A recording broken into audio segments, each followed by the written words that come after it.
Deputy CM Keshav Prasad Maurya ने सपा मुखिया अखिलेश यादव पर बड़ा हमला बोला है। उन्होंने कहा है कि अखिलेश यादव का पीडीए परिवारवाद, दंगावाद और अपराधवाद है। उन्होंने कहा है कि अखिलेश यादव के पीडीए में कोई पिछड़ा, दलित और अल्पसंख्यक नहीं है। उन्होंने कहा कि अखिलेश यादव जब सत्ता में रहे तो उन्होंने कुछ का साथ और कुछ का विकास किया है, लेकिन सत्ता से बाहर होने के बाद सब कुछ करने का झूठा वायदा कर रहे हैं। वहीं पीएम मोदी के वाराणसी और गोरखपुर दौरे के बाद पूर्वांचल को करोड़ों की मिली सौगात पर डिप्टी सीएम ने कहा है कि पूरा पूर्वांचल और पूरा प्रदेश मोदीमय हो गया।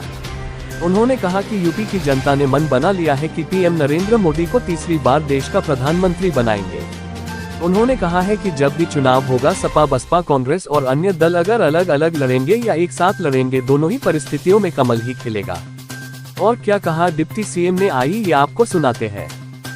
देखिए, पूरा पूर्वांचल, पूरा उत्तर प्रदेश मोदीमय है। 2024 के लोकसभा चुनाव को लेकर के लोगों ने मन बना लिया है कि माननीय नरेंद्र मोदी जी को तीसरी बार हिंदुस्तान के प्रधानमंत्री के रूप में चुनना है। जब भी चुनाव होगा, सपा, बसपा, कांग्रेस या कोई भी दल भाजपा के खिलाफ अलग अलग लड़ेंगे तो भी साथ मिलकर के लड़ेंगे, तब भी कमल ही कमल खिलेगा। राहुल गांधी जी ध्यान लगा रहे हैं, अच्छे नहीं है, यही वजह है कि प्रधानमंत्री को अभी से उतरना पड़ रहा है। देखिए, उनको आराम करने की आदत है और हमारे आदरणीय प्रधानमंत्री जी को जनता की सेवा करने की आदत है। तो जिन्होंने शोषण किया है वो सेवा का मतलब नहीं जानते हैं, वो टिफिन बैठक का मतलब नहीं जानते हैं, वो महाजनसंपर्क का मतलब नहीं जानते हैं, महाजनसंपर्क से महाजन समर्थन जुटाने का मतलब नहीं जानते हैं, महाजन समर्थन से महाविजय प्राप्त करने का मतलब नहीं जानते हैं। वह तो सीटी बजाओ और सब उनको वोट दे दें, तुष्टीकरण, जातिवाद, क्षेत्रवाद की राजनीति के आधार पर कुछ दिनों के लिए सत्ता में जरूर रहे हैं, लेकिन अब सत्ता में बने रहने के लिए तरीके बदल गए हैं।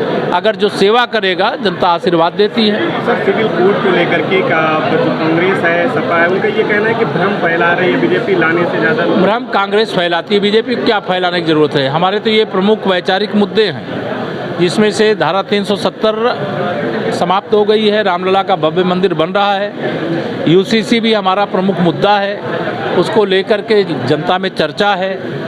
जो भी निर्णय होगा उचित समय पर होगा। भ्रम कांग्रेस ना फैलाए, विपक्ष ना फैलाए, और वैसे भी जनता समर्थन में। अच्छा, अखिलेश यादव पीडीए की बात कर रहे हैं, पिछड़ा, दलित, अल्पसंख्यक करें, उनको ये वोट बैंक ही उनका पीडीए परिवारवाद है, उनका पीडीए दंगावाद है, उनका पीडीए अपराधवाद है। उनके पीडीए में कोई पिछड़ा, दलित, अल्पसंख्यक नहीं है।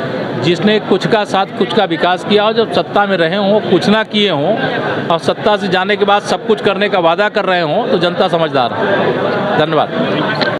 आप देख रहे हैं लाइव न्यूज 24x7।